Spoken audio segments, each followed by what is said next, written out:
نحمده ونصلي على رسوله الكريم اما بعد فقد قال الله تبارك وتعالى كما ورد في سورة الجاثية اعوذ بالله من الشيطان الرجيم بسم الله الرحمن الرحيم وإنه لعلم للساعة فلا تمترن بها واتبعوني هذا صراط مستقيم صدق اللہ العظیم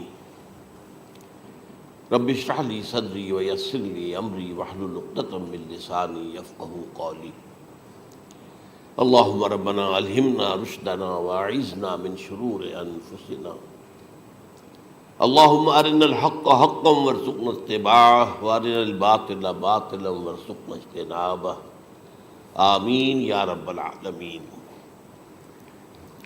قادیانیت سے متعلق ایک بحث کا آغاز ہو گیا تھا، کیونکہ ہمارے علم میں یہ آیا تھا کہ قادیانیوں نے خاص طور پر ماڈل ٹاؤن کو اپنا ایک مرکز اور اپنا اڈہ بنانے کا فیصلہ کیا ہے، اور اس کا ہمیں تجربہ بھی حاصل ہو گیا۔ کچھ نوجوان اہل سنت کے نوجوان میرے پاس آئے تھے اور انہوں نے میری توجہ ادھر منصرف کرائی کہ یہاں پر یہ اپنی جمعے کی نماز کے لیے اوپن گراؤنڈ استعمال کر رہے ہیں اور اس میں لگا لیتے ہیں پارٹیشن وغیرہ، اور بڑی یوں سمجھیے کہ بڑی مہم کے ساتھ دونوں طرف کی سڑکیں بند کر کے، اور جو بھی لوگ مسافر ہیں انہیں بھی دعوت دیتے ہیں کہ آئیں یہاں جمعہ پڑھیں، اور بعض لوگ مغالطے میں وہاں جمعہ پڑھ لیتے ہیں۔ تو اس کے حوالے سے انہوں نے کوشش کی کہ کچھ نہ کچھ اس سلسلے میں، کیونکہ انہوں نے مجھے لا کر قانون دکھایا۔ پاکستان میں جو قانون نافذ ہے وہ یہ ہے، چاہے یہ کہ وہ نافذ نہیں ہے بالفعل، لیکن ہے، قانون کی کتاب میں تو موجود ہے کہ قادیانی اپنے کوئی جو بھی ان کے نزدیک بھی ان کے مذہبی شاعر ہیں ان کو مسلمانوں کی شکل میں برملا علی الاعلان ادا نہیں کر سکتے، کیونکہ وہ تو دھوکہ دہی بات ہو گئی کہ لوگ سمجھیں گے یہ مسلمان ہی ہیں۔ اب جب انہیں، آپ کو معلوم ہے کہ ہماری پوری جو مرکزی اسمبلی تھی، نیشنل اسمبلی، اس کے فیصلے کے تحت قرار دیا گیا بالاتفاق کہ قادیانی غیر مسلم ہے، دائرہ اسلام سے خارج ہے۔ یہ تو فیصلہ ہوا پارلیمنٹ کا ایک بڑے پیمانے، بعد میں پھر ضیاء الحق صاحب کے زمانے میں یہ تو ہوا تھا، آپ کو معلوم ہے، بھٹو کے زمانے میں۔ تو ضیاء الحق صاحب کے زمانے میں اسی کی گویا کہ فردر سٹیپ کے طور پر یہ بات طے کی گئی اور قانون بنا دیا گیا کہ وہ اپنی مسجد کو مسجد نہیں کہہ سکتے اور مسجد کی صورت پر نہیں بنا سکتے کہ گزرنے والے کو یہ خیال ہو کہ یہ مسجد ہے۔ اسی طرح وہ اگر کوئی اسلامی شاعر کا ارتکاب کریں گے علی الاعلان تو بھی یہ قابل تعزیر ہے، جرم ہے۔ وہ اپنے کئی احاطوں کے اندر، اپنے گھروں کے اندر جو چاہیں کریں، لیکن کھلے میدان میں آ کر جو شاعر اسلامی باہر، ان لوگوں نے سب کچھ اڈاپٹ تو کر رکھا ہے۔ سب سے بڑی بات تو وہ ہے کہ انہوں نے ایک جھوٹے نبی کا اقرار کیا ہے کہ وہ نبی ہے، اس نے ہمارے درمیان فصیل حائل کر دی ہے۔ اب جو اس کو مانتے ہیں ان کے نزدیک ہم کافر ہیں۔ آپ کو معلوم ہے کہ یہ میں بیان کر چکا ہوں کہ حالانکہ قائد اعظم کا کتنا بڑا احسان تھا کہ چودھری ظفر اللہ خان کو انہوں نے فارن منسٹر بنایا پاکستان کا، لیکن جب ان کا انتقال ہوا ہے قائد اعظم کا تو اس کی جنازے کی نماز میں شریک نہیں ہوا، وہ شخص موجود رہا۔ جو دوسرے ممالک کے سفراء آئے ہوئے تھے، ظاہر بات ہے وہ مسلمان تو نہیں تھے، کوئی عیسائی تھے یا کوئی اور تھے، ہندو تھے، بدھ تھے، جو بھی تھے۔ اب چونکہ قائد اعظم کا انتقال تھا ایک مملکت کے صدر کا، تو وہ لوگ سبھی موجود تھے، لیکن ظاہر ہے کہ وہ نماز میں شریک نہیں ہوئے، وہ مسلمان تو نہیں تھے۔ ان کے ساتھ کھڑا رہا یہ شخص۔ اس نے یہ بات، اور جب اس سے پوچھا گیا کہ تم شریک کیوں نہیں ہو تو اس نے کہا دیکھو بھائی، مجھے یا تو مسلمان سلطنت کا کافر وزیر سمجھ لو یا کافر سلطنت کا مسلمان وزیر سمجھ لو۔ میرے نزدیک یہ کافر سلطنت ہے، میں اس کا مسلمان وزیر ہوں کیونکہ میں قادیانی ہوں۔ اب تمہارے نزدیک یہ اسلامی مملکت ہے تو میں کافر ہوں، پھر میں اس کی نماز کیسے پڑھوں؟ تو بہرحال ان چیزوں کی وجہ سے جو دھوکہ دینے والا معاملہ ہو گیا، ورنہ کوئی اور لوگ ہوں یہاں پہ، ہمیں ان سے تعارض نہیں ہے۔ عیسائی بھی ہیں، اپنی تبلیغ کرتے ہیں، کوئی خلاف ان کے رد عمل نہیں ہوتا، الا یہ کہ کہیں یہ واقعہ پیش آ جائے یا کوئی یعنی خام خواہ کو شوشہ کوئی شرارتی لوگ اٹھا دیں کہ انہوں نے قرآن کی یہ جو ہے بے حرمتی کی ہے، تو یہ تو پھر تحقیق سے معلوم ہو سکتا ہے کہ واقعہ کی تھی کہ نہیں کی تھی۔ لیکن ایک وقت میں جو اس پر تو ان کا احتجاج ہوتا ہے، لیکن یہ کہ ان کے جو ہے چرچ ہے ان کی ساری اور تبلیغ ان کی ہو رہی ہے اور بڑھ بھی رہی ہے تعداد ان کی، لیکن اس کے خلاف کوئی رد عمل تو ہمارے یہاں نہیں۔ تو یہ ہے اصل میں وہ بات۔ تو اس پر جو گفتگو شروع ہوئی تھی میں آج اس کی تکمیل کرنے جا رہا ہوں۔ حضرت عیسیٰ علیہ السلام کی دوبارہ آمد کا تعلق ہے، اس کے ضمن میں قرآن مجید میں جو نص قطعی ہے وہ نص قطعی یہ ہے اِنَّهُ لَعِلْمٌ لِلسَّاعَةِ فَلَا تَمْتَرُنَّ بِهَا۔ حضرت عیسیٰ کا ذکر ہوا ہے سورہ جاثیہ میں، اور وہاں فرمایا گیا ہے کہ یہ عیسیٰ کا دوبارہ آنا قیامت کی علامت ہوگا، یعنی کہ اب قیامت بالکل قریب آ گئی ہے۔ اِنَّهُ لَعِلْمٌ لِلسَّاعَةِ، علم حاصل ہوگا ان کی دوبارہ آمد پر کہ اب قیامت جو ہے وہ سر پر آ گئی ہے۔ اچھا، اس کے ایک اور جو ہے ذرا بالواسطہ دلائل جو قرآن مجید میں آئے ہیں، ایک ان میں سے یہ ہے کہ سورہ آل عمران میں جہاں حضرت مریم کو بشارت دے رہا تھا فرشتہ کہ آپ کے ہاں ایک بیٹا ہوگا، وہ بڑی حیران تھی کہ میرے ہاں کیسے بیٹا ہو جائے گا، ماں کن تو بغیہ، میں تو کوئی بدکار عورت تو نہیں ہوں، نہ میری کوئی شادی ہوئی ہے ابھی۔ تو اس میں جو باتیں بیان کی تھی فرشتے نے، وہ جو بیٹا ہوگا اس کی کیا شان ہوگی، اس میں یہ الفاظ بھی آتے ہیں وَيُكَلِّمُ النَّاسَ فِي الْمَهْدِ وَكَهْلًا، وہ باتیں کرے گا، لوگوں سے گفتگو کرے گا جبکہ وہ پنجھوڑے میں ہوگا، بچہ ہوگا، گود میں ہوگا، اور کہل کے وقت، کہل کہتے ہیں جب آدمی عمر میں جو ہے 40-45 کا کسی بھی اوپر ہو جائے، آپ پہلے طفل کہتے ہیں پھر جوان کہتے ہیں، عربی زبان میں شاب کا لفظ آتا ہے، بہت جوان، بڑی اچھی صحت میں ہے، اس کے بعد پھر ظاہر بات ہے ڈھلوان شروع ہوتی ہے، یہ کہل ہے۔ جب بڑھاپے کے آثار شروع ہوتے ہیں، بال سفید ہونے شروع ہوتے ہیں، تو یہ کہل، قبول۔ اب سوال یہ ہے اس گھوڑے میں بات کر دیں، یہ تو معجزہ ہے، لہذا اس کا ذکر یہاں پر مناسب ہے۔ یہ بڑے ہو کر بات کرنے کی کیا ضرورت تھی کہنے کی، وہ تو سبھی کرتے ہیں انسان، یہ اسی لیے کہ معلوم ہو کہ کہولت بھی انہیں آئے گی آپ، حالانکہ آپ کو معلوم ہے سب مانتے ہیں، عیسائی بھی مانتے ہیں، سب مانتے ہیں، 33 برس کی عمر میں انہیں اٹھا لیا گیا، اس دور میں تو کہولت آئی نہیں، اس لیے قرآن ذکر کر رہا ہے۔ اور یہ بات جو ہے دوسری مرتبہ آئی ہے، یہ سورہ المائدہ میں آیت نمبر 110 وَتُكَلِّمُ النَّاسَ فِي الْمَهْدِ وَكَهْلًا، صرف یہ ضمیر کا فرق ہے، وَيُكَلِّمُ النَّاسَ فِي الْمَهْدِ وَكَهْلًا، اور وَتُكَلِّمُ النَّاسَ فِي الْمَهْدِ وَكَهْلًا یہ ہے جب قیامت کے دن اللہ تعالیٰ حضرت عیسیٰ سے سوال کریں گے، اے عیسیٰ ابن مریم، کیا تم نے میری اجازت سے اور میری تائید سے یہ معجزے نہیں دکھائے، یہ معجزے نہیں دکھائے، میں نے تم پر یہ فضل نہیں کیا؟ اور یہ گویا کہ بالواسطہ عیسیٰ کے ماننے والوں سے خطاب ہے کہ اللہ تعالیٰ کے کتنے بڑے بڑے احسان ہوئے، اور اسی میں تم بات کرتے تھے لوگوں سے پنگھوڑے کے اندر بھی اور کہولت کی عمر میں بھی، تو یہ کہولت کی عمر کب آئی؟ حضرت عیسیٰ علیہ السلام۔ تو اس کے بغیر تو ممکن ہی نہیں ہے کہ وہ دوبارہ دنیا میں آئیں، پھر ان کے اوپر وہ عمر آئے اور اس عمر کے اندر بھی وہ بات کریں گے۔ تو یہ میرے نزدیک قرآن مجید کے اندر دلائل ہیں اس چیز کے کہ حضرت عیسیٰ علیہ السلام کی دوبارہ جو ہے آمد ہوگی۔ اب اس ضمن میں چاہتا ہوں کہ آج خاص طور پر جو الساعہ کی اور جو علامتیں قرآن میں آئی ہیں، یہ ضمنی مضمون ہو جائے گا، لیکن بہرحال یہ بھی ایک معلوماتی مضمون ہے کہ ایک تو یہ قیامت کی بڑی نشانیوں میں سے حضرت عیسیٰ کا دوبارہ آنا، اور کیا کیا جو ہے باتیں بیان ہوئی ہیں وہ ذرا غور سے سن لیجیے۔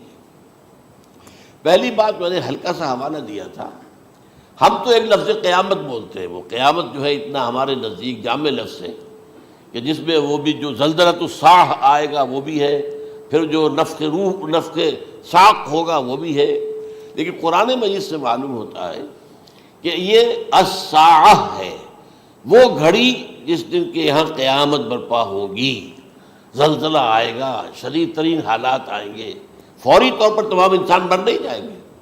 جو ہے اس کا نقشہ جو کھینچا گیا ہے، یا ایھا الناس اتقوا ربکم ان زلزلۃ الساعۃ شیء عظیم یوم ترونها تذہل کل مرضعۃ عما ارضعت وتضع کل ذات حمل حملها وتری الناس سکاری وما هم بسکاری ولیکن عذاب اللہ شدید، اے لوگوں ڈرو، اللہ کا تقوی اختیار کرو، اس لیے کہ قیامت کا زلزلہ بہت سخت شے ہے، بہت بارش ہے۔ ان زلزلۃ الساعۃ شیء عظیم، جب پہاڑ چل رہے ہوں گے اور جو ہے انسان جو ہیں گے وہ جس طرح پروانے ہوتے ہیں، پتنگے ہوتے ہیں، ایسے اڑ رہے ہوں گے انسان، اور اس میں یہ بھی حال ہوگا کہ لوگ جو ہے ہر جو دودھ پلانے والی ہے وہ اپنے بچے کو بھول جائے گی۔ ظاہر بات ہے کہ اپنی پڑی ہوئی ہے مصیبت، حالانکہ سب سے زیادہ محبوب ترین شے دنیا میں اس سے اونچی محبت نہیں ہو سکتی جو ماں کو اپنے دودھ پیتے بچے سے ہوتی ہے، انہیں بھول جائے۔ تذہب کل مرضعۃ عما ارضعت، اور تمہیں ایسا محسوس ہوگا کہ لوگ کسی نشے کی کیفیت میں ہیں، یعنی وہ بدحواش ہیں، وہ بدحواس ہو گئے، لیکن یہ کہ وما ہم بسکارى، اور وہ مدہوش نہیں ہوں گے، ولکن عذاب اللہ شدید۔ تو یہ ہے زلزلۃ الساعہ، وہ ایک خاص وقت جو ہے، ایک خاص گھڑی جس میں کہ یہ ہونا ہے۔ اس کے علاوہ قرآن مجید میں القارعہ، القارعہ ما القارعہ وما ادراک ما القارعہ، یوم یکون الناس کالفراش المبثوث وتکون الجبال کالعہن المنفوش۔ اب یہ کیا ہے؟ یہ نقشہ قیامت، یہ الساعہ، القارعہ الساعہ۔ اسی کے ساتھ قرآن میں آتا ہے الواقعہ، اذا وقعت الواقعۃ لیس لوقعتها کاذبہ، تو یہ خافضۃ رافضہ، یہ الفاظ سورہ واقعہ میں ہے۔ اسی طریقے سے اور جو الحاقہ ما الحاقہ وما ادراک ما الحاقہ، یہ تمام جو الفاظ قرآن مجید میں آئے ہیں یہ آئے ہیں الساعہ کے لیے، قیامت کے لیے نہیں۔ قیامت میں بعد میں بتاؤں گا آپ کو۔ چنانچہ 3 نفخے ہیں جو قرآن سے ثابت، نفخ فی الصور، اور اس نفخ فی الصور کا یہ عالم ہوگا یوم ینفخ فی الصور ففزع من فی السماوات ومن فی الارض الا من شاء اللہ، جس دن پھونکا جائے گا سور میں، اور اس وقت صورتحال یہ ہو جائے گی کہ جو بھی آسمانوں میں ہے، زمین میں ہے، سخت پریشانی اور سخت پشیمانی اور ایک طرح کے مرعوبیت اور خائف ہو کر رہ جائیں گے، الا ان کے کہ جن کو اللہ چاہے، اس کے کوئی ملائکہ مقربین ہوں گے۔ من فی السماوات فی الارض ہے، اس کے ساتھ ہی یہ کہہ دیا گیا ہے، لیکن یہ باقی پورے لوگوں کے اوپر، پوری مخلوقات کے اوپر ایک جو ہے گھبراہٹ کی کیفیت طاری ہو جائے گی۔ تو یہ ہے پہلا فضا۔ دوسرا فضا کیا ہے؟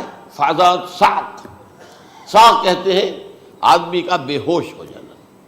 یہ دوسری مرتبہ جب سور پھونکا جائے گا، وَنُفِخَ فِي الصُّورِ فَصَعِقَ مَن فِي السَّمَاوَاتِ وَمَن فِي الْأَرْضِ إِلَّا مَا شَاءَ اللَّهُ، یہ ہے کہ اس کے بعد وہ سب کے اوپر موت طاری ہو جائے گی۔ یہ دوسرے سور پھونکے جانے کے بعد ہے۔ پھر ثُمَّ نُفِخَ فِيهِ أُخْرَى، پھر ایک مرتبہ اور سور پھونک ماری جائے گی، یہ تیسرا ہو رہا ہے۔ فَإِذَا هُمْ قِيَامٌ يَنظُرُونَ، تو اچانک سب کے سب کھڑے ہوں گے اللہ کی طرف دیکھتے ہوئے۔ اب یہ جو ہے یہ ہے یوم القیامہ، قام یقوم قیامتاً، کھڑا ہونا، کیونکہ اس دن یوم یقوم الناس لرب العالمین، جس دن کے تمام انسان جو ہے کھڑے ہو جائیں گے اپنے رب کے حضور میں، جس کا نقشہ کھینچا گیا ہے اذا دکت الارض دکا دکا وجاء ربک والملک صفا صفا۔ تو یہ سب کے سب انسان بھی جو ہے موجود ہوں گے، فرشتے صفے باندھے ہوئے ہوں گے، اور اللہ تعالیٰ جو ہے اپنے خاص عرش کے ساتھ یحمل عرشہ ثمانیہ، 8 فرشتے اس عرش کو اٹھائے ہوئے ہوں گے، جبکہ یہ آسمان پھٹے گا اور اس روئے ارضی پر اللہ تعالیٰ کا نزول ہوگا۔ یہ جو ہے ہمارا یوم القیامہ یہاں ہے، یوم القیامہ ہی میں جو فیصلے ہونے یہاں ہونے، قصہ زمین برسر زمین، جو نیکیاں تم نے یہاں کمائی ہیں یا جو بدیاں تم نے یہاں جن کا ارتکاب کیا کا فیصلہ یہاں ہوگا۔ اس کے بعد واللہ عالم کچھ اور بھی چیزیں ہیں، لیکن یہ کہ وہ سب عام طور پر لوگوں کے علم میں نہیں ہے۔ میں نہیں چاہتا کہ خام خواہ کسی نئی بات سے کوئی جو ہے ذہنوں کے اندر کوئی ایک تشکیک پیدا ہو جائے، شبہات پیدا ہو جائے، لیکن یہ چیزیں جو میں نے آپ سے عرض کی از قرآن ثابت ہے، اسی زمین پر اترنا ہے۔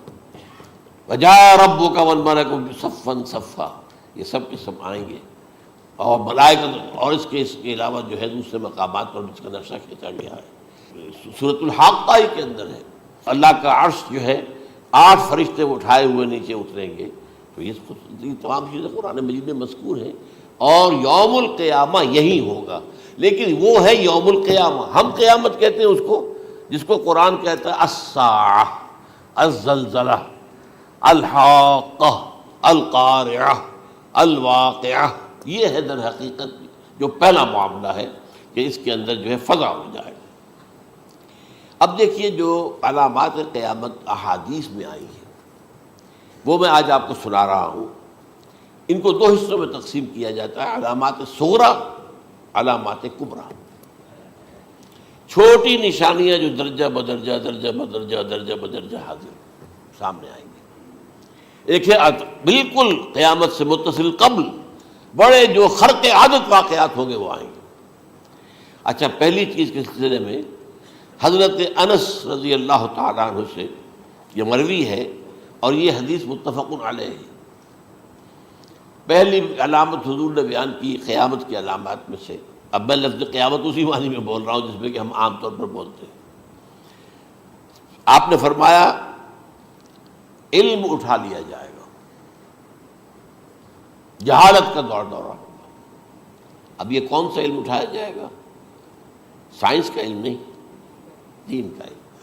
آج تو ساری قدر و قیمت جو ہے جس کے لیے دوڑتے ہیں لوگ لاکھوں روپے کی فیسیں دے کر، ایم بی اے ہو رہے ہیں، یہ جو ہے اکاؤنٹنسی کا پاس کر رہے ہیں، یہ سی اے کر لیا ہے، یہ کوئی اور جو ہے فزکس میں کہیں کیمسٹری میں ڈاکٹریٹ کر لی ہے، ڈاکٹر بن گئے تو کیا ہی کہہ رہے ہیں. اس لیے کہ بڑی چیز جو پاکستان سے ایکسپورٹ ہوتی ہے وہ ڈاکٹر ہیں. جو اتنے بڑے پیمانے پر جو کالج کھلے ہوئے، 3 لاکھ روپے ایک سال کی فیس، 5 لاکھ روپے ایک سال کی فیس. یہ کیوں لیتے ہیں اور کیوں لوگ دیتے ہیں؟ کہ موقع مل جاتا ہے ایم بی بی ایس کر کے. امریکہ کے اندر بھی ڈیمانڈ ہے، ان کے ہاں ڈاکٹر جو ہیں جتنے ہونے چاہیے نہیں ہے، لہذا اور بھی بہت سی جگہوں پر ڈیمانڈ ہے. تو جس چیز کی مارکیٹ میں ڈیمانڈ ہے وہ علم ہے. آج علم کمپیوٹر کا علم ہے یہ. حالانکہ ان میں سے کسی کے اوپر لفظ علم کا اطلاق میرے نزدیک غلط ہے، جہالت ہے.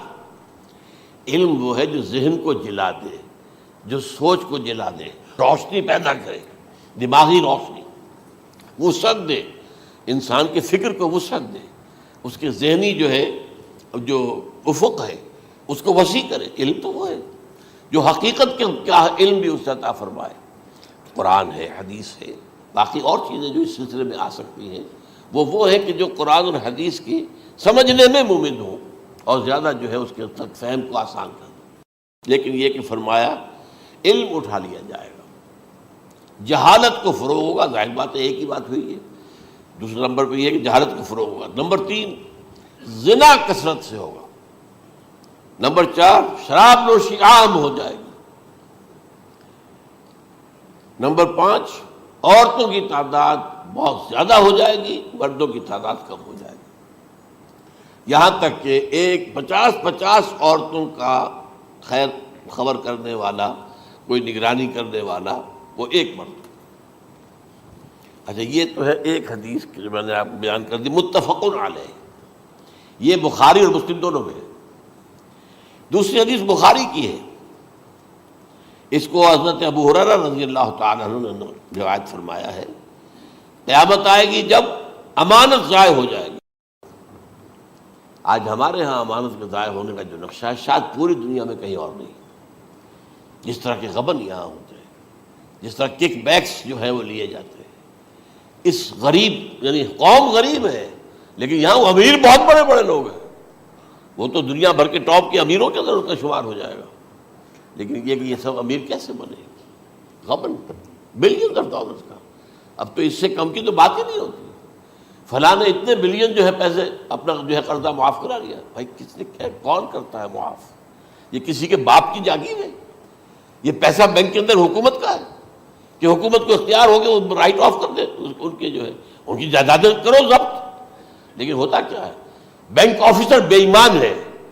وہ کہتا تھا 1 کروڑ کا قرضہ لے جاؤ، 10 لاکھ مجھے دے جاؤ، چاہے تم میرے پاس کوئی ڈاکومنٹ جو ہے ایسے نہیں دے سکتے. حالانکہ ہونا چاہیے، اتنا بڑا قرضہ لے رہے ہو تو ڈاکومنٹس یہاں پر ہمارے سامنے لاؤ کہ اگر تم نہ دے سکو تو ہم ان ڈاکومنٹس کے ذریعے سے تمہاری جائیداد، تمہاری کوئی جاگیر، تمہاری کوئی اور چیز اس پر قبضہ کریں.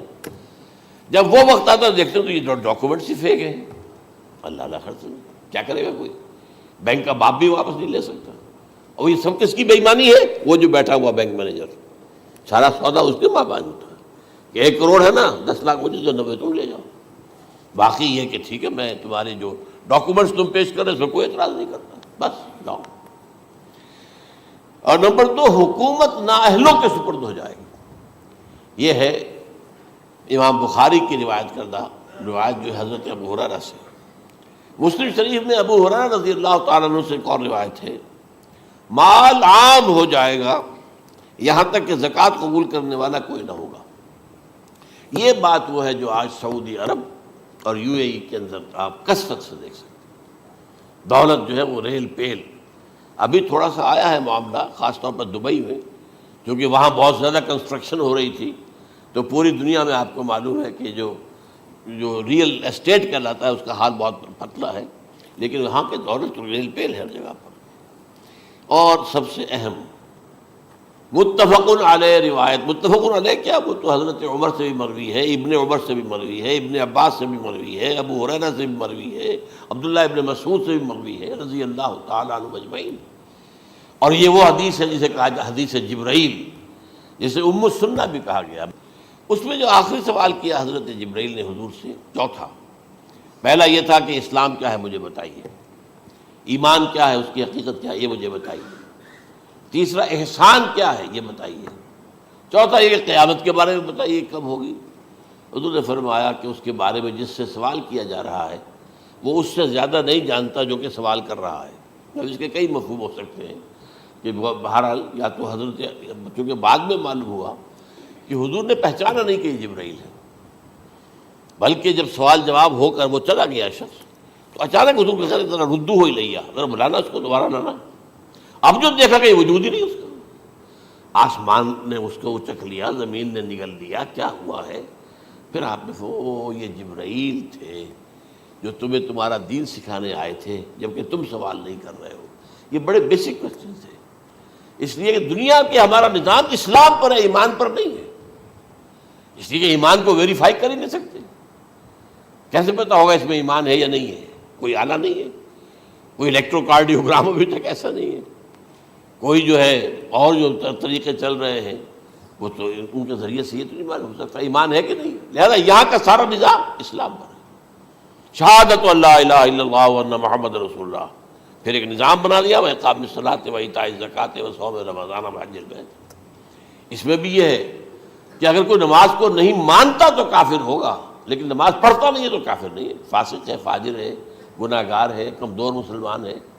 اس طرح زکوٰۃ کا منکر ہو جائے گا تو وہ کافر ہوگا، لیکن زکوٰۃ دے نہیں رہا ہے تو یہ گویا کہ گناہ گاری ہے، کمزوری ہے.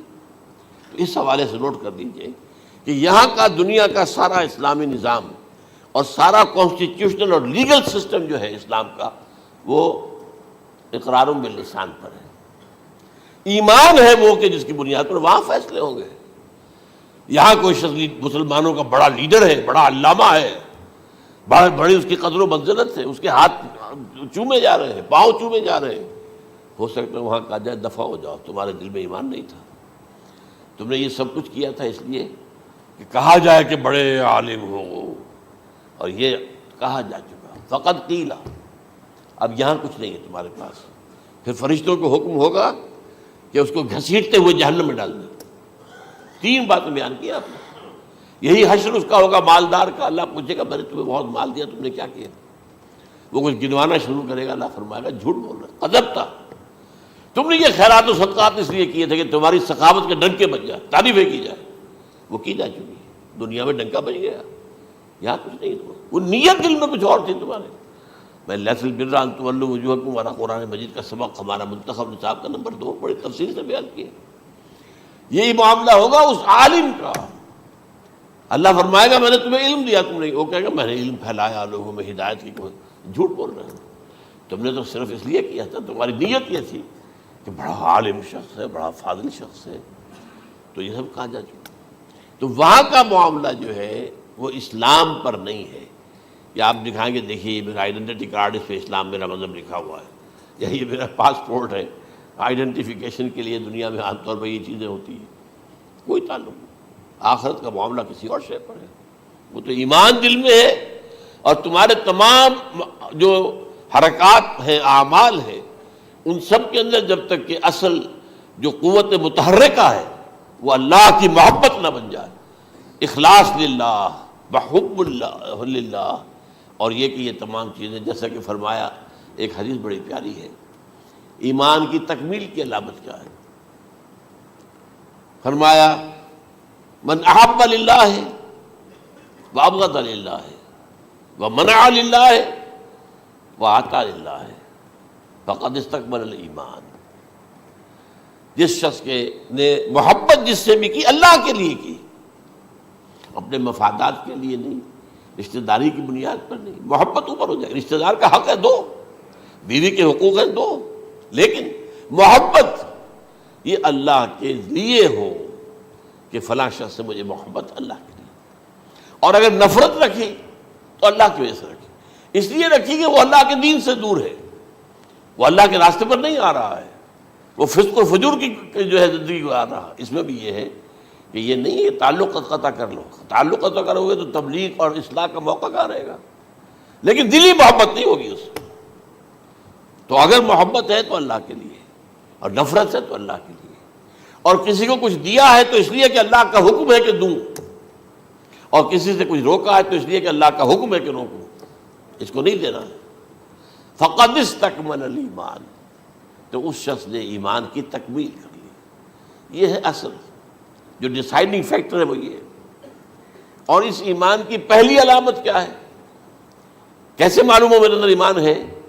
پہلی علامت سب سے کم تر درجے کا ایمان، اس میں فرمایا گیا اذا اساءت کا سیئۃ وحسنت کا حسنۃ فانت مومن، اگر کوئی اچھا کام کر کے خوشی ہو اور کوئی برا کام ہو جائے تو ملامت ہو، یہ کیا کر بیٹھا، یہ میں نے کیا کیا ہے، یہ مجھے نہیں کرنا چاہیے تھا، یہ اگر احساس ہے نیکی اور بدی کا تو تمہارے اندر ایمان ہے۔ یہ ایمان ہے ادنا درجے کا، اور وہ ایمان من احب للہ ہے وابغض للہ ہے واعطى للہ ہے ومنع للہ ہے فقد استکمل الایمان۔ اچھا، یہ جو متفق علیہ حدیث ہے جو حضرت جبرائیل کی ہے، اس میں پھر انہوں نے کہا کہ اچھا اگر آپ مجھے یہ کب ہوگی قیامت نہیں بتا سکتے تو اس کی کچھ علامتیں بتائیے۔ یہ بڑی عظیم کیونکہ یہ تو تمام احادیث کے اندر میں نے عرض کیا نا کہ سب سے زیادہ صحابہ سے منقول ہے، اور آپ نے فرمایا کہ جب لونڈی اپنی مالکہ کو جنے گی اور تم دیکھو گے کہ ننگے بدن ننگے پیر بھوکے ننگے بھیڑوں اور بکریوں کو چرانے والے اونچی سے اونچی عمارتیں بنانے میں ایک دوسرے کا مقابلہ کریں گے۔ اذا تلد الامۃ ربتها، کیا بات ہے، یہ خاص الفاظ کیوں کہے گئے؟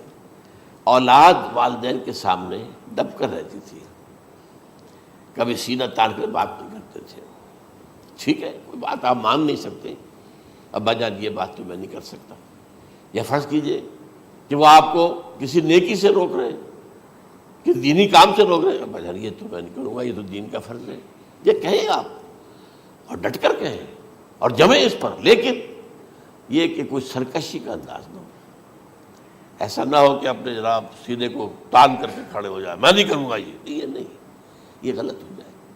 اچھا، اولاد میں بیٹی جو ہوتی تھی وہ زیادہ سبارڈینیٹ، سبمسیو، بات ماننے والی، کہیں بھی سر اونچا نہ کرنے والی، اور آخری دور میں کیا ہوگا، بیٹیوں سے مائیں ڈریں گی، انہیں ٹوک نہیں سکتی کسی بات پر، پتہ نہیں کیا بک دے گے، کیا بکواس کر دے گا۔ یہ تو ہمارے ہاں ہو گیا ہے، باہر کیا ہے وہ تو آپ یہ بھی نہیں پوچھ سکتے، آپ کی 13 برس کی لڑکی آئی ہے رات کو 1 بجے، نہیں پوچھ سکتے کہاں رہی ہو، یہ رات کہاں گزاری، پوچھ ہی نہیں سکتے، یہ پوچھنا بھی جرم ہے۔ اپنے چھوٹے بچے کو آپ نے ایک تھپڑ مار دیا، تہذیب ہے، سکھانا ہے، غلط کام کیا ہے، اس کی سرزنش ہو رہی ہے، فوراً وہ اگر ایک فون کر دے گا پولیس آئے گی، بچے کو لے جائے گی، اسے لا کر کہیں اور جو ہے ڈپازٹ کرے گی، اور آپ پر مقدمہ چلے گا، آپ کو اس کی سزا بھگتنی ہوگی۔ ظاہر بات ہے کہ پھر وہاں سرکشی کا کیا عالم ہوگا، پھر اولاد کہاں سر جھکائے گی، کس درجے میں جھکائے گی، اس کی تربیت عثمانی میں ہوئی نہیں۔ تو ان تلد الامۃ ربتہا، گویا کہ بیٹی کے نزدیک ماں جو ہے وہ ایسی ہو جائے گی جیسے لونڈی، گویا کہ لونڈی نے ایک اپنی مالکہ کو جنم دیا ہے، بیٹی مالکہ بن جائے گی اور ماں جو ہے لونڈی بن جائے گی، اور دولت کی ریل پیل کا ابھرتا دکان، یہ جو بھوکے ننگے اور مفلس، کیا حال تھا 100 برس پہلے، انہیں کھانے کو کچھ نہیں ملتا تھا، یہ مشرقی ساحل پر تھے، یہ سوائے یہ کہ مچھلیاں پکڑ لی اللہ خیر اللہ وہ کھا لی، یا کہیں ان کو بیچ دیا، کوئی بنڈی لگ گئی، بنڈی لگ جاتی تھی وہاں، اور کیا تھا؟ اور مغربی ساحل پہ کیا ہوتا تھا؟ ساری ان کی معیشت حج کے گرد گھومتی تھی، حاجی آئے ہیں خریداریاں کر رہے ہیں، اور آپ کو معلوم ہے پوری دنیا سے مال پہلے بھی پہنچتا تھا وہاں، آپ کو جو ہے ہر ملک کے ہر کونے کا پھل وہاں مل جائے گا آج بھی، اور وہاں پر یہ ہے کہ سب سے بڑی بدوؤں کے لیے سب سے بڑی بات کیا تھی؟ قربانی کا گوشت، اسے وہ سکھاتے تھے، سخت چمڑے کر کے کھاتے تھے، یہ ان کا حل تھا۔ آج جا کر دیکھیے نئے شہر بن رہے ہیں، امریکنز کو کانٹریکٹ دیے جا رہے ہیں، بالکل ماڈرن شہر بنا دو، ایک ایبسلیوٹلی ماڈرن شہر جو ہے وہ جو مشرقی ساحل کے اوپر جو پہلے سے آرام کو سٹی ہے، امریکن سٹی ہو، اس کے اندر کوئی سعودی بھی داخل نہیں ہو سکتا سوائے جس کے پاس اس سٹی کی طرف سے لائسنس نہ ہو، اور اس کی چار دیواری کے اندر، چار دیواری کیا فصیل کے اندر کہی ہے، جو چاہو کرو، کوئی تم پر پابندی نہیں، ننگے نہاؤ، تالاب ہے نہا رہے، ننگی عورتیں ننگی مردیں نہا رہے، کوئی پوچھنے والا نہیں۔ اب اسی قسم کا ایک سٹی آباد ہونا جا رہا ہے مغربی ساحل پر، جدہ اور ینبوع کے درمیان، اور اس میں اصل میں جتنی بھی دولت ہے جو پیٹرول کی ہے وہ وہیں پر رکھ لی جاتی ہے امریکہ کے اندر، تاکہ امریکہ جو ہے ایسے ایسے پروجیکٹ بنا کر جب تمہیں دے گا تو اس میں سے پیسے لے گا، وہ نہیں ملتی ان کو واپس۔ بہرحال یہ تو ایک میں نے ایک جگہ آپ سے ذکر بھی کیا تھا، دی کنفیشنز آف این اکنامک ہٹ مین، وہ کنفیشنز کی بات جو ہے اگر آپ میں سے کسی کو دلچسپی ہو تو اسے پڑھیں کہ کس طریقے سے 1973 کے آئل امبارگو کے بعد جو شاہ فیصل شہید کے زمانے میں ہوا تھا، پھر جس طریقے سے امریکہ نے ان تمام ممالک کو جکڑ لیا ہے، اس کا پورا جو پروسیس کیا تھا وہ سامنے آتا ہے۔ پر اس کے بعد آتا ہے علامات کبریٰ کا ذکر، بڑی علامتیں جو کہ بالکل خرق عادت کے انداز میں ہوگی، جن کا معاملہ جو ہے وہ آپ کے ناپ تول میں نہیں آ سکتا، آپ کی کیمسٹری فزکس اس کا جو ہے وہ نہیں کر سکتی، ادراک ہوگا یہ قیامت کی۔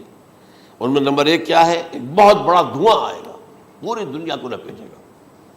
نمبر 2 دجال کا ظہور ہوگا، جو اپنی خدائی کا دعویٰ لے کر آئے گا اور بنوائے گا، اس کے ہاتھ میں ہو جائیں گے، قبضے میں ہو جائیں گے سارے ذرائع پیداوار کے، اس کی طرف بھی پہلا قدم اٹھ چکا ہو، ٹرپس کے نام سے معاہدہ ہو چکا ہے، کوئی ملک اپنا بیج پیدا نہیں کر سکتا، یہ بیج ہم نے ڈیولپ کیے ہیں، ان کے ڈیولپمنٹ سے پہلے تم ایک ایکڑ سے کتنی گندم لیتے تھے، آج کتنی لے رہے ہو؟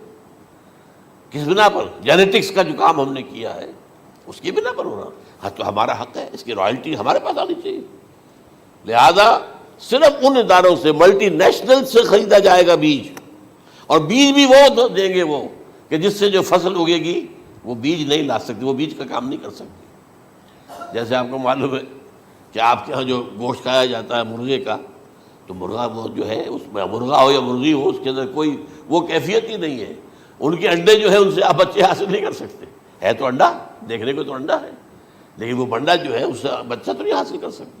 ایسے ہی وہ گندم کا بیج دیں گے، نظر آئے گی گندم، لیکن اس کے اندر وہ صلاحیت نہیں ہے کہ اس سے جو فصل اگے گی اس کا نتیجہ جو ہے وہ بھی آپ لے سکیں، یہ ہونا ہے، اللہ جانے، قدم اٹھ رہے ہیں ادھر۔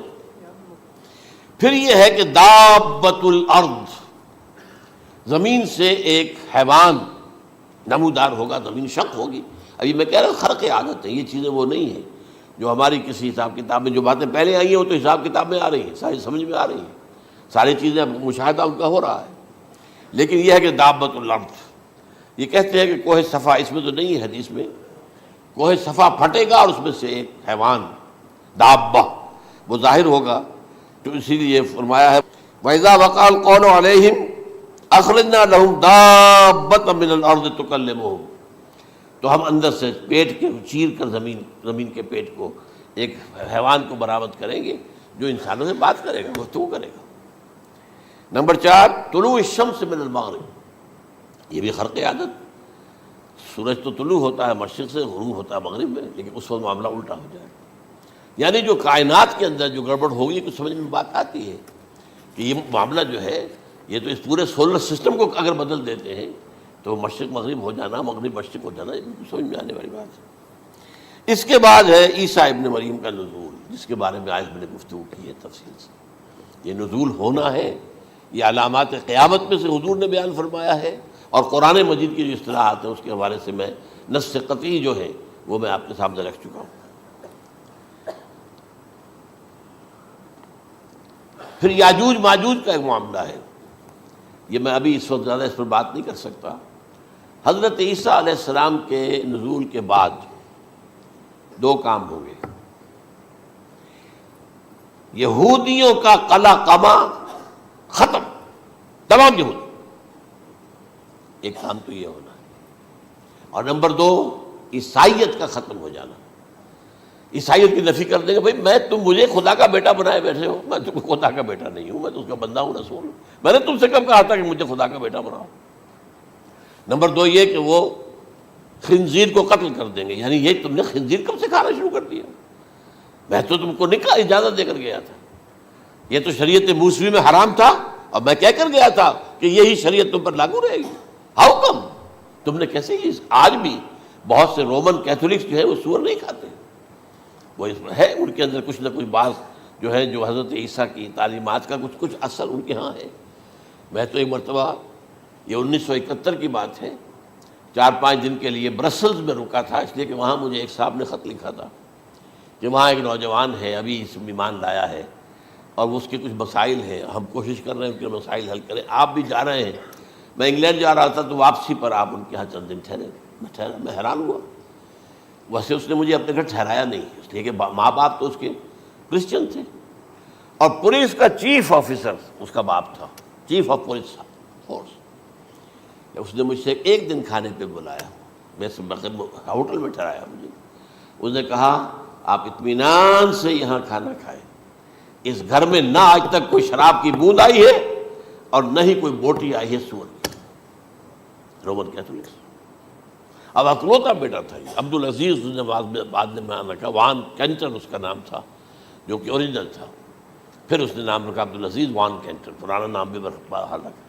نہایت نیک، نہایت خوبصورت، 28 سال کی عمر تھی، اور اس وقت میں نے دیکھا تھا کہ اس کی فقہی معلومات جو ہے میری معلومات سے 10 گنا زیادہ۔ اس کی وجہ کیا ہے؟ وہ گیا تھا موراکو میں ایز اے ٹیچر ملازمت کرنے، پیسہ کمانے، وہاں وہ مسلمانوں سے اس کا ہوا رفع ضبط ہوا، اسلام کی تعلیمات سامنے آئی، اسلام لے آیا۔ اب اکلوتا بیٹا ہے، اور ماں باپ جو ہے کرسچن کیتھولکس۔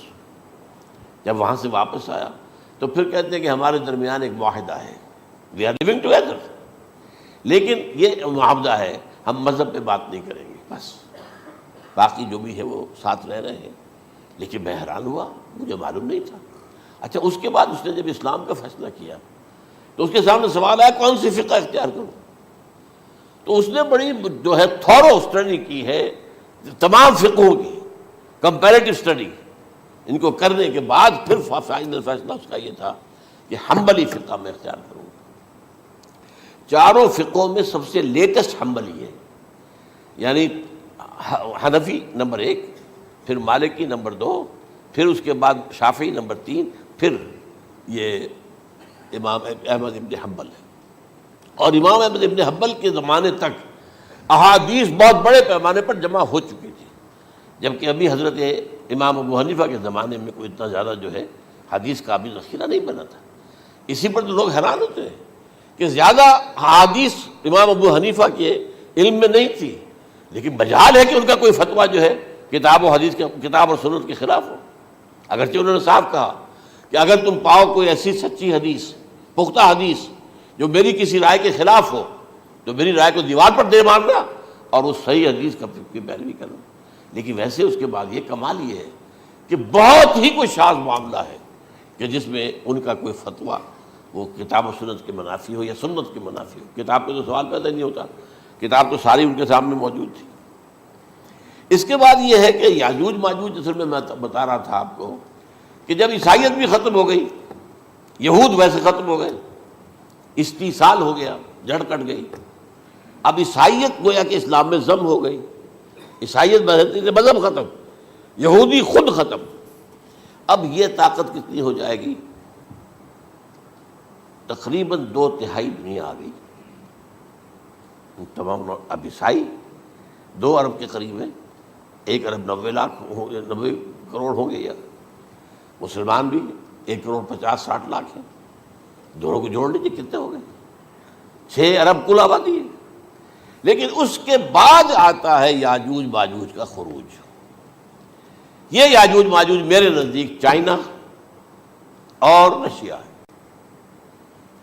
ان کی مجموعی طاقت اتنی ہوگی، اور یہ اس طرح آئیں گے ہر اونچائی پر سے اترتے ہوئے، پھسلتے ہوئے. جیسے 1962 میں جب وار ہوئی تھی بٹوین چائنا اینڈ انڈیا 1962 میں، تو وہ اس وقت کا نقشہ مجھے آج بھی اخبارات میں پڑھتا تھا تو یاد، waves after waves of Chinese soldiers were coming down the slopes of Himalayas. یہ تو وہ ہے نا جن کی تعداد کا کوئی حساب نہیں ہے. اور رشیا اور یہ مل کر جو ہے، میرا اندازہ یہ ہے کہ جب پہلے ملحمۃ العظمیٰ ہوگی وہ عیسائیوں اور مسلمانوں کے درمیان، اس وقت یہ دونوں پاورز نیوٹرل رہیں گی. لیکن غالباً یہ بات طے کر لیں گی کہ ویپنز آف ورلڈ جو ہے ماس ڈسٹرکشن، یہ استعمال مت کرنا. اگر یہ ویپنز آف ماس ڈسٹرکشن استعمال کرو گے تو ہم میدان میں آ جائیں گے. اس میں وہ جنگ جب ہو چکے گی، پھر حضرت عیسیٰ کو فتح حاصل ہو جائے گی، اور پھر یہ کہ یہودیت ختم ہو جائے گی، عیسائیت بطور مذہب ختم ہو کر اسلام میں ضم ہو جائے گا. پھر وہ 40 برس کا عہد حکومت ہے حضرت عیسیٰ علیہ السلام.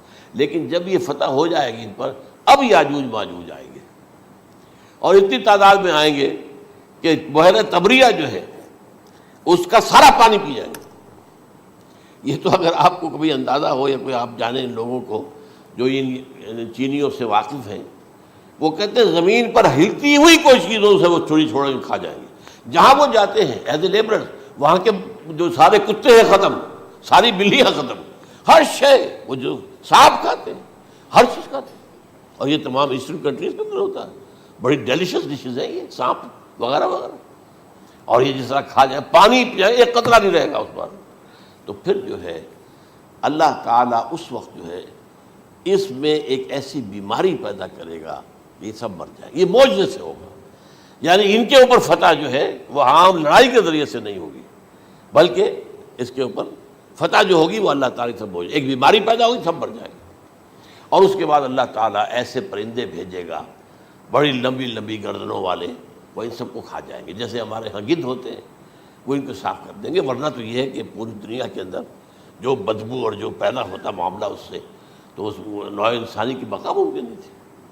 ان کے خاتمے کے بعد پھر یہ ہوگا کہ حکومت اسلامی جو ہے پوری دنیا میں حضرت مسیح علیہ السلام کی ہوگی. 45 برس وہ رہیں گے. اسی میں وہ کہلن بھی آ جائے گا، وہ فی المہد و کہلن جو میں نے شروع میں بیان کیا تھا. اسی میں پھر یہ ہے کہ وہ شادی بھی کریں گے، ان کی اولاد بھی ہوگی. اور پھر ان کا انتقال ہوگا تو حضرت حضور صلی اللہ علیہ وسلم کے حجرے میں، وہیں پر جہاں حضور اور ابو بکر اور عمر رضی اللہ تعالیٰ عنہم دفن ہیں، وہیں پہ ان کو دفن کیا جائے گا. اور قیامت کے دن حضور فرماتے ہیں کہ میں اور یہ تینوں ساتھ نکلیں گے. تو یہ ہے حالات و واقعات. بہرحال اس میں یہ ہے کہ یہ نوٹ کر لیجئے کہ جہاں تک ہمارے ہاں آج کل کا معاملہ ہے، میرے نزدیک میں یہ کہنے پر مجبور ہوں، جو رفع و نزول مسیح کو نہیں مانتا وہ کم سے کم منکر حدیث ضرور ہے. میں اس سے کم کا فتویٰ نہیں دے سکتا. اب یہ ہے کہ جو لوگ مہدی کو نہیں مانتے ان کا معاملہ میں مختلف سمجھتا ہوں. چند منٹ لے رہا ہوں آپ کے، اور اس لیے کہ ان کی حدیثیں صحیحین میں نہیں ہیں، بخاری مسلم میں نہیں. اور یہ کہ بہرحال ان کا معاملہ جو ہے وہ ایسا نہیں ہے حضرت عیسیٰ کا. حضرت عیسیٰ کے آنے کا جو کچھ ہوگا وہ تو میں نے آپ کے سامنے بیان کر دیا. لیکن یہ ہے کہ حضرت مہدی ہمارے نزدیک اس میں خرق عادت کوئی ہے ہی نہیں. جیسے ہر صدی کے مجدد ہوتے ہیں، آخری صدی کے مجدد وہ ہوں گے، اور میرے نزدیک یہی آخری صدی ہے، اور اسی میں حضرت مہدی کا ظہور ہو جانا. سعودی عرب میں کوئی خانہ جنگی ہوگی کسی بادشاہ کے انتقال پر، اور پھر اس وقت یہ ظاہر ہوں گے، اس وقت ملک کے حالات کو سنبھالنے کے لیے لوگ ان کو زبردستی نکالیں گے، چھپے ہوئے ہوں گے ایک گھر میں۔ یہ حضرت ام سلمہ رضی اللہ تعالی عنہ کی روایت ہے کہ ایک بادشاہ کے انتقال پر یہ خانہ جنگی ہو جائے گی، اور ایک شخص مدینے سے بھاگ کر مکے میں چھپ جائے گا۔ یہ تو ہے ان کے الفاظ، میں توجیہ کر رہا ہوں۔ یہ لوگ ان کی طرف دیکھ رہے ہوں گے کہ یہ جو وقت آیا ہے فتنے کا ہماری قوم پر، ہمارے ملک پر، تو ان کی شخصیت ایسی ہے کہ یہ بیچ میں آئیں، صلح صفائی کرائیں، اور وہ جو ہے اس ذمہ داری سے بچ کر بھاگیں گے اور جا کر مکے میں چھپ جائیں گے۔ پھر لوگ انہیں تلاش کر کے نکالیں گے اور زبردستی ان کے ہاتھ پر بیعت کریں گے، ورنہ وہ اتنے بڑے منصب کو۔ اور پھر یہ بھی ہے، ایک حدیث میں آتا ہے یصلحو فی لیلۃ واحدہ، ایک رات میں ان کی مکمل اصلاح کر دیں گے۔ یعنی اگر کوئی تھوڑا بہت نقص اور عیب کوئی ہوا بھی، کوئی کمی کوتاہی ہوئی بھی، تو اللہ تعالیٰ ایک رات میں اصلاح کروا دیں گے۔ لیکن ہمارے نزدیک اس کے اندر کوئی خرق عادت ہے ہی نہیں۔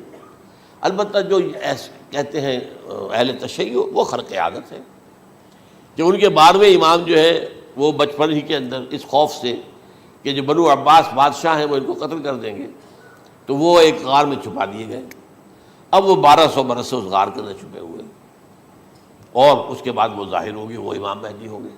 اس میں خرق عادت ہے، لیکن میں یہ کہتا ہوں کہ محض خرق عادت کی بنیاد پر ہم اس کی نفی نہیں کریں گے۔ کیوں؟ کیا ہم یہ نہیں مانتے کہ اصحاب کہف 300 برس تک سوئے رہے؟ یہ کیا عام بات ہے؟ حضرت عزیر علیہ السلام، اللہ نے انہیں موت دی، موت، اور 100 برس کے بعد زندہ کر کے اٹھا لیا۔ تو خرق عادت حضرت عیسیٰ کو ہم اتنا بڑا خرق عادت مانتے ہیں کہ اٹھا کر آسمان پر، تیسرے آسمان کے اوپر ہیں، موجود ہیں، اب بھی ہیں۔ شب معراج میں تیسرے آسمان پر حضور کی ملاقات ان سے ہوئی۔ تو یہ خرق عادت کی بنیاد پر نفی نہیں ہم کرتے، ہو سکتا ہے، لیکن یہ کہ اس کے لیے ہمارے پاس کوئی دلیل نہیں، کوئی احادیث نہیں، کچھ نہیں، اس لیے ہم اس کو نہیں مانتے۔ البتہ خود وجود جو ہے حضرت مہدی کا، وہ کوئی عجیب بات نہیں ہے۔ وہ تو جیسے پہلے بھی آئے ہیں ہمارے مجددین، ایسے مجدد ہوں گے اور دین کو تازہ کر دیں گے۔ ایک صحیح اسلامی ریاست جو ہے وہ عرب میں قائم ہو جائے گی دوبارہ۔ حضور نے فرمایا وہ عدل اور انصاف سے عرب کو اسی طرح بھر دے گا جیسے کہ وہ اس سے پہلے ظلم اور جور اور زیادتیوں کے سے بھری ہوئی ہوگی۔ تو یہ کام ہوگا، یہ تو مجدد کا کام ہوتا ہی ہے اس حوالے سے۔ لیکن بہرحال میں نے پھر بھی کہا کہ اگر احادیث کی کمزوری کی وجہ سے کہ صحیح عین میں نہیں ہے، اگر کوئی شخص انکار کرے تو مجھے کوئی اعتراض نہیں ہے، ٹھیک ہے۔ لیکن جو حضرت عیسیٰ کے نفع سماوی اور حضرت عیسیٰ کے نزول کا انکار کرتا ہے، وہ کم سے کم، میں انہیں اور آگے کوئی فتویٰ نہیں دیتا کہ وہ کافر ہو گئے یا یہ ہو گئے یا وہ ہو گئے، لیکن منکر حدیث کے لائن میں تو وہ لازماً کھڑے ہو گئے، کیونکہ اتنی واضح پکی حدیثیں ہیں حضرت مسیح کے نزول کی، اور علامات قیامت میں جس طرح ان کا ذکر آتا ہے، کہ اس سے انکار جو ہے وہ جب تک آپ پوری حدیث کے ذخیرے کا انکار نہ کریں اس وقت تک ممکن نہیں ہے۔ اقول قولی ھذا واستغفر اللہ لی ولکم ولسائر المسلمین والمسلمات۔